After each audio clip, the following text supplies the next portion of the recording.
गच्छति राष्ट्राय युद्धं करोति अनन्तरं बहुकालपर्यन्तं युद्धानन्तरं सः वीरगतिं प्राप्नोति। प्रथम पुत्र वीरगति को प्राप्त हो जाता है। फिर माता ने दूसरे पुत्र को बुलाया, फिर से विजय तिलक करके भेज दिया युद्धार्थम पुनः द्वितीय पुत्र गतवान सः अपि बहुकालपर्यन्तं युद्धं कृतवान, बहून् दुष्टान् आक्रान्तान् जनान् मारितवान्। अनन्तरं सः अपि भारत मातुः सेवायां मृतः अभवत्, सः अपि दिवंगतः। यदा तृतीयः पुत्रः सः पुनः प्रसिद्धवती, तीसरे पुत्र को फिर जब भेजने लगी तो गांव के जो मुखिया होते हैं, प्रमुख होते हैं, वो आके आस पड़ोस की कह रहे नहीं आप ऐसा ना करें, दो पुत्र को पहले ही आपने भेज दिया है, वृद्ध अवस्था में सेवा करने के लिए भी कोई चाहिए, आप ऐसे पुत्रों को मत भेजिए, कुछ अपने बारे में भी सोचिए। तो उन्होंने कहा कि नहीं, राष्ट्र रक्षा अस्माकं परम धर्म अस्ति।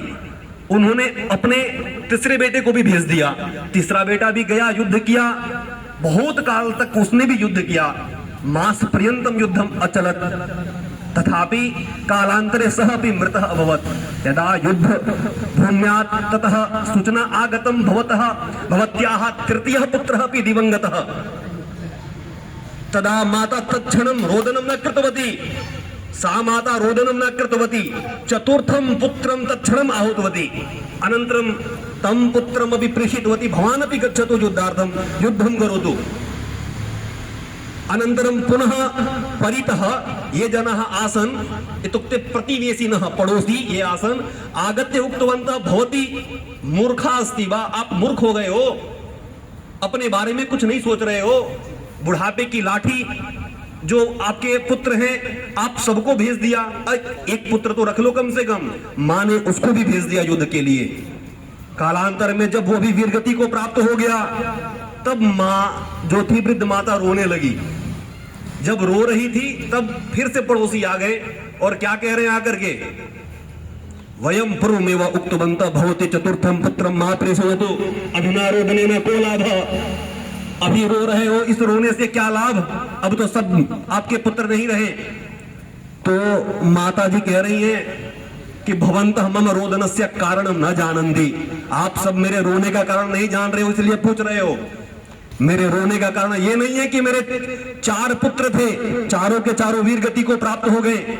मम 4 पुत्रः आसन्, 4 अपि पुत्रः वीरगति अस्याः मातुः सेवार्थं ते वीरगति प्राप्तवन्तः, तदर्थं रोदनं न कुर्वन् अस्मि। मम 5मः पुत्रः देवः किमर्थं न दत्तवान्, मेरे 5वां बेटा क्यों नहीं है, मैं इसलिए रो रही हूं, ना कि 4 बेटे मर गए हैं इसके लिए रो रही हूं। इस प्रकार की राष्ट्र सेवा, इस प्रकार का समर्पण उस वृद्ध माता का था।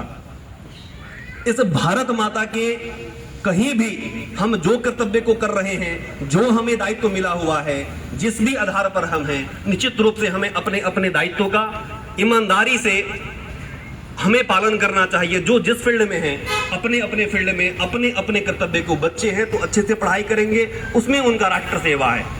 कभी भी हम अपने कर्तव्य से विमुख ना होवें। एतदेव उक्त्वा अहं विरमामि।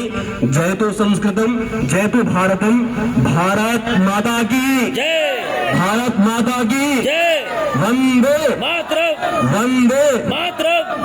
नमः।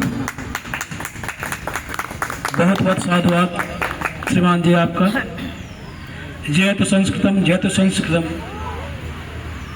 कहा जाए भाषा सुमुख्या मधुरा दिव्या गीर्वाण भारती तस्याहि काव्यम मधुरम तस्मादप सुभाषितम। संस्कृत भाषा सभी भाषाओं में श्रेष्ठ है, सबसे प्राचीनतम है, और उससे भी सुंदर उसमें लिखे गए काव्य हैं, और उस काव्य के अंदर लिखे गए सुभाषित वचन है, सुंदर वचन लिखे गए हैं। अगर कहीं बुद्धता की बात आती है ना, तो अंग्रेजी, फारसी, जापानी, इन सब को लोग पीछे छोड़ देते हैं। अगर कोई संस्कृत में बोलने लगता है, बहुत विद्वान आदमी, ऐसा लोग मन में भाव, ऐसा श्रद्धा आती है, चाहे उसको संस्कृत समझ में आए चाहे ना आए, लेकिन संस्कृत के प्रति उसके हृदय में कहीं न कहीं सम्मान होता ही है। मैं